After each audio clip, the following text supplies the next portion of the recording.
good evening, everyone. As you can see, I have some lovely ladies with me today. I'm Dana Divine. Thank you for joining me for the Equal Hope segment on CAN TV.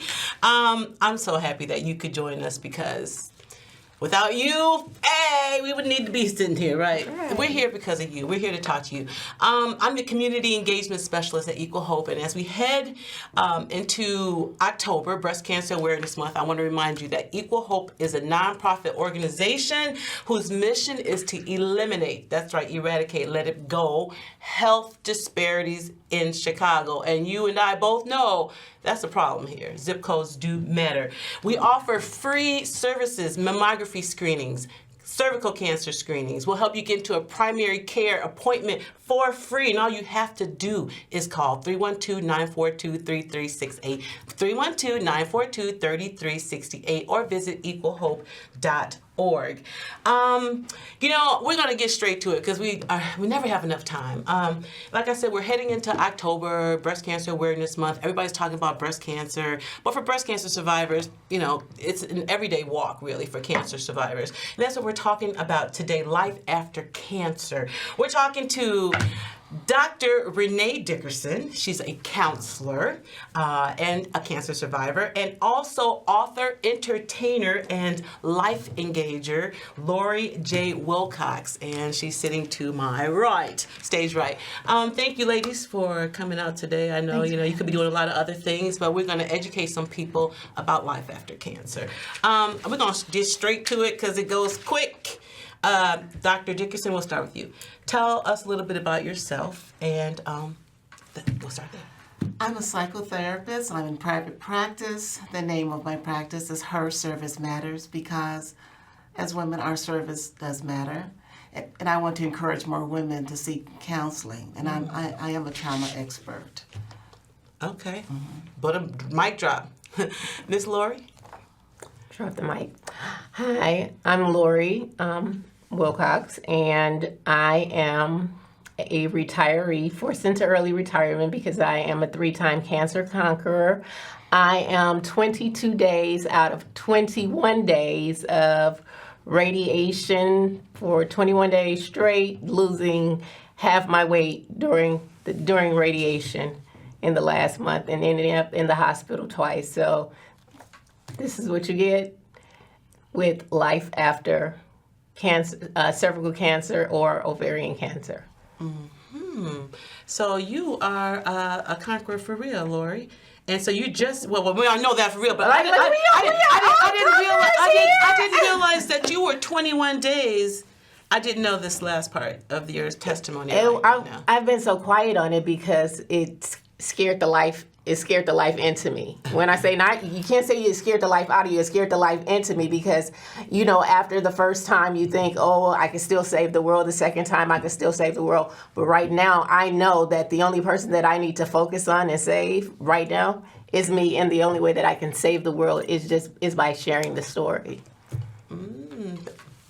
Bada bing, bada boom. So what's your current cancer status?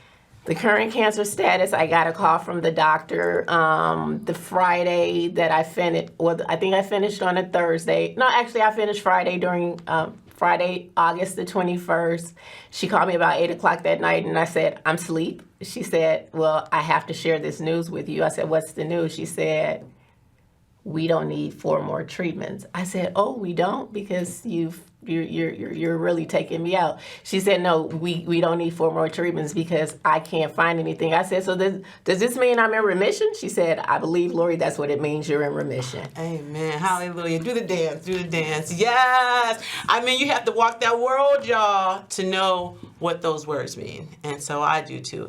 What about you, Ms. Dickerson? What's your current status? Cancer-free. I was diagnosed in 2017 after my ovary was removed. They found stage 4 cancer. And my doctor called and says, Sunday's coming, you need to go to church because we found stage 4 cancer in the organ that we removed from you, but we couldn't find any in you. As a matter of fact, I need you in tomorrow because we need to do further testing. and so Wow. I'm cancer-free. So prior to that, had you been experiencing any symptoms? Yes, I was being seen at a different hospital and asked for a hysterectomy because I continued to experience challenges. However, the doctor I was seeing at the time only wanted to do a temporary fix. And after the second surgery, a third surgery was scheduled, and I refused. And I went to the University of Chicago, Dr. Monica Christmas, and she evaluated me, and she says, "That's not a problem," and performed the surgery. And that's when they found I had stage 4 cancer afterwards. Whoa. Yes, But that it was contained. it was contained. That Just- sounds like you did get up and go to church on that Sunday morning. I did. I know you did. Running. You were early on that Sunday. I know you were. So from a mental health specialist, which you are, your perspective, what's the most difficult transition for patients? Definitely, along with the physical piece, it's the emotional, because it takes so much out of us. And we experience a full range of emotions. And when we have providers who aren't listening to us, that is another level of frustration. But when we do experience our doctors who do listen and include us as part of the treatment process, it's empowering. And it's very helpful.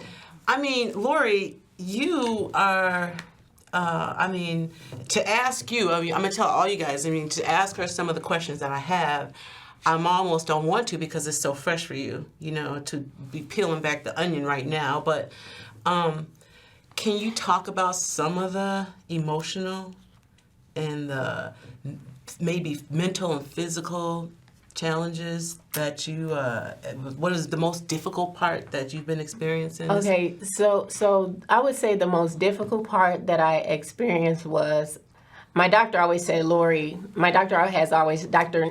Nita Lee from the University of Chicago as well. Lori, you have a blessing and a curse. I said, what? She said, you don't look like what you're going through. You don't look like you have cancer, so people just expect you to keep running full speed ahead, full steam ahead. So that was the most difficult.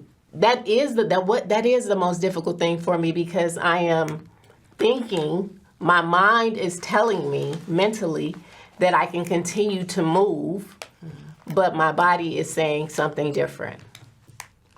And then I would say I'm a young mother, but I have 2 college students as well as a high school student, and you want them to have the same quality of life that you had growing up, and you can't do that as a mom going through chemo or going through radiation. And I thought that radiation would be the same as chemo, and it was totally different. It was totally different. Chemo, I'm running, moving, still going, still thinking like I'm the Supergirl, versus radiation. It's more toll and taxing on the body. It was taxing on the body to the point to where I had to tell the 15-year-old, you're going to stay with Dad, because I can no longer drive you to the bus stop. I can no longer drive you to school. I can no longer do anything that mommies normally do, because that's the mental thing, especially in our community, because we don't give our children away. And that's how it felt. It felt like I was giving up on him, but realistically, I was giving myself a chance to be here, to see him graduate high school, to see him graduate college, to see him get married. So I needed this time. So mentally, that's the most taxing on me. How it is affecting your life with your family. How it is affecting my life with my children, with my family and children.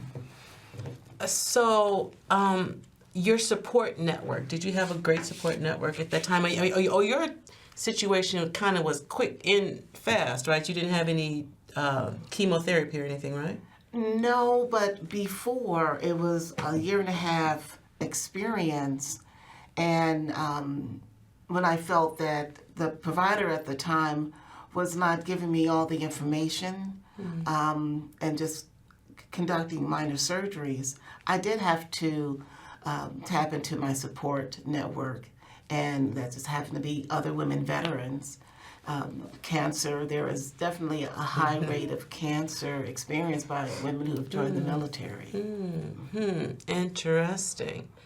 Interesting. You know, off camera, she also shared with me that you heard her say that she went to a particular hospital for her symptoms, and they kept giving her a DNC and saying no. She was asking for a hysterectomy. Yes.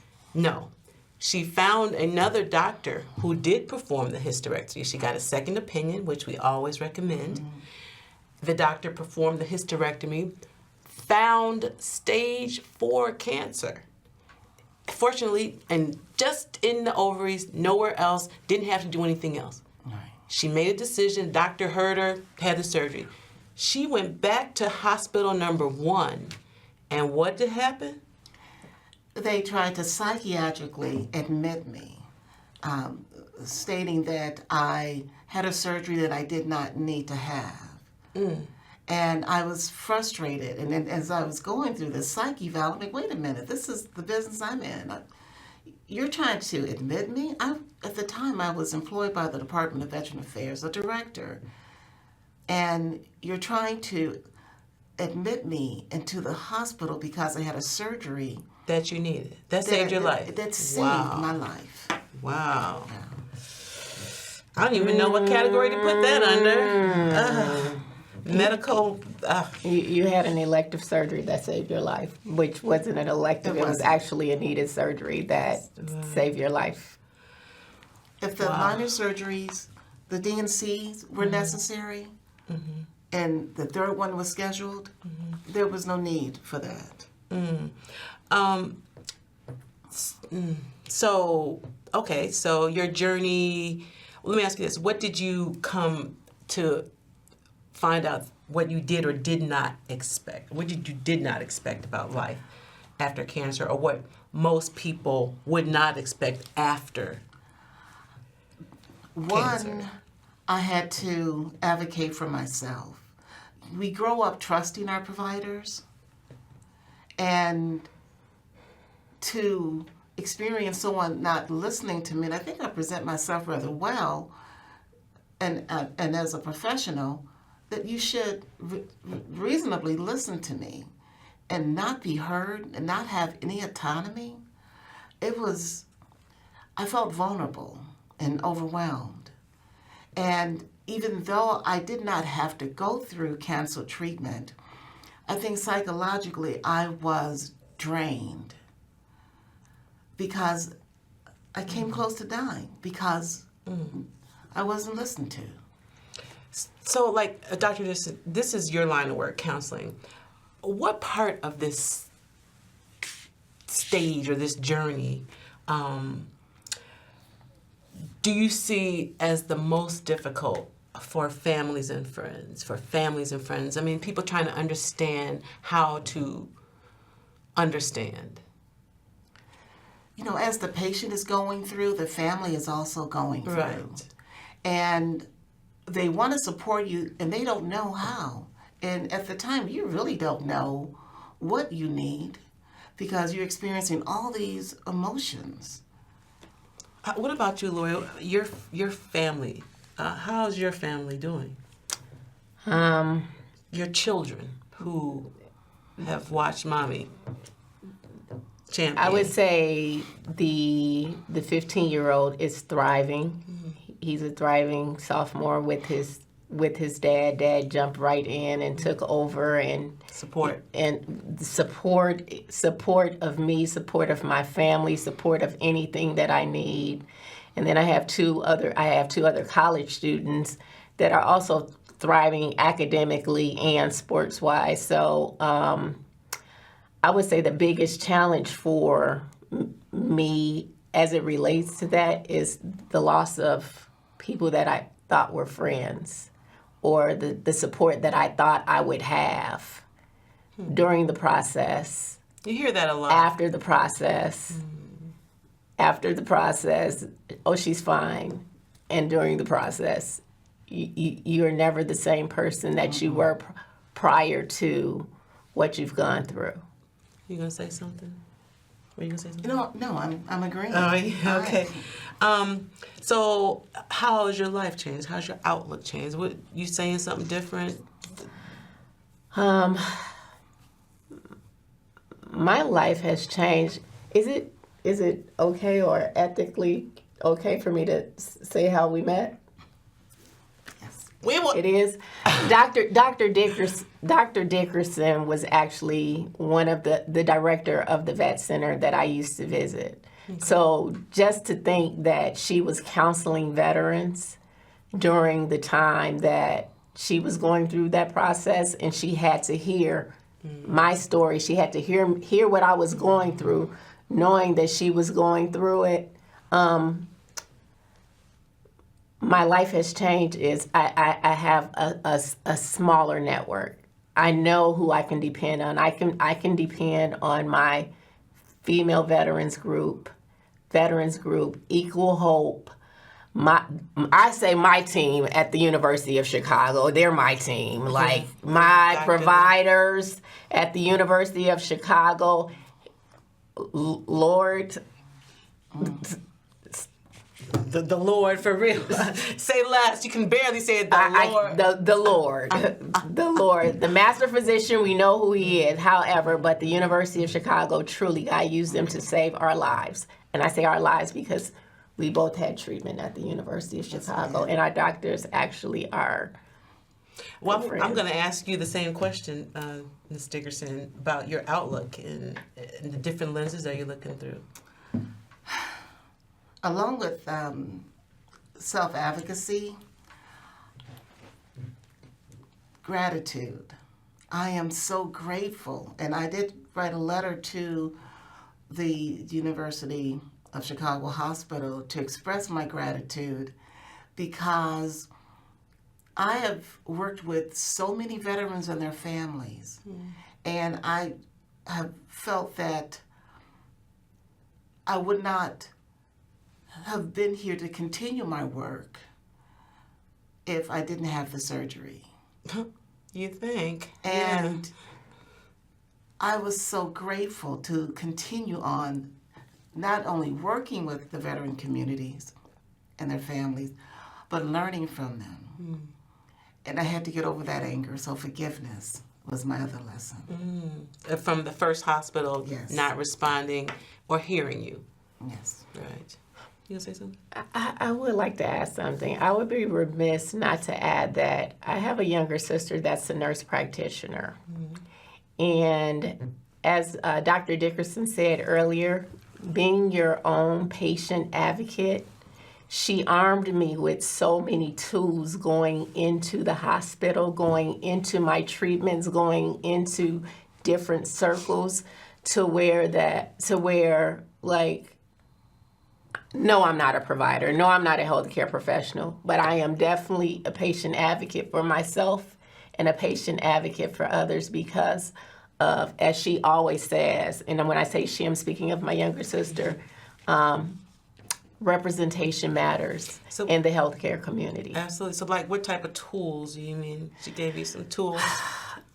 Lori, whatever you're feeling in your body when you go into the hospital, you make sure you tell your doctor, well, last month, this is how I felt. This month, these were the symptoms. Get a journal, lay it in bed with you, write down everything that you're going in with. If something changes, they need to know. They, meaning the medical team, needs to know overnight. Epic is your friend. Email your doctors, email the network, call whoever, not whomever, but make sure your team knows what you're experiencing because that's the only way that they can serve you because you don't know what's going on in this body. I've lived with this body. Yeah, that's good. That's good. I hope somebody here heard that. Because, it's so easy to walk into those appointments and you're so just overwhelmed with everything. And next thing you know, it's like, he left. I forgot to say this. He didn't, he's gone. Next room. Can can you share with us some lessons? That was a good one, though. Just to speak up. What some life lessons that have shaped you in the way that you live your life today? Life lessons. I know you guys. Self-preservation is the first law of nature. You cannot save anyone unless you save yourself. If you're not taking care of you, then you can't take care of anyone. And that came from the Chronicles of Dr. Renne Dickerson. Lori, you have to take care of you first. That right there was the biggest lesson, because I used to be in the public eye, and so it was always giving. I would always say, service is my life. But actually, how can you serve? You cannot serve when you're a broken person. And I have done some of your toy drives, so you serve when something is wrong with you. And just like you said, Lori, this is the first time that I'm hearing that you've been in and out the hospital over the last 30 days, right. And you've lost half your body weight. Because at this point, I know who the master physician is. However, I know I need to focus on my physical health and my mental health. So the biggest lesson is focus on self-preservation is the first law of nature. Take care of you first, and then you can take care of others.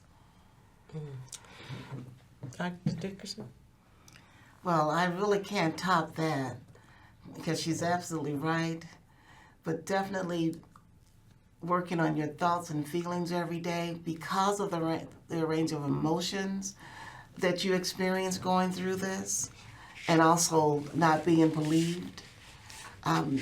Anger is a life killer, and there's no time for that, especially when you're recovering from cancer.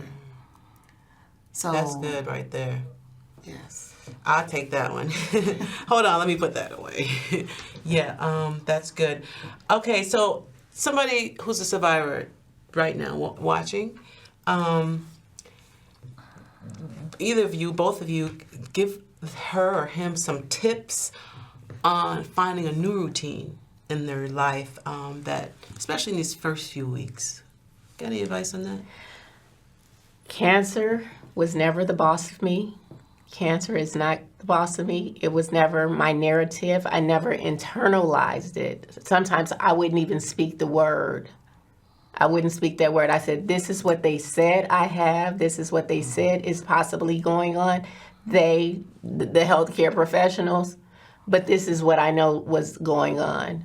I'll be fine. And I continue to live my life as a normal person. And so it kind of got me in trouble sometimes, because everyone thought, oh, Lori's fine. She's not going through anything. But realistically, don't let it consume you.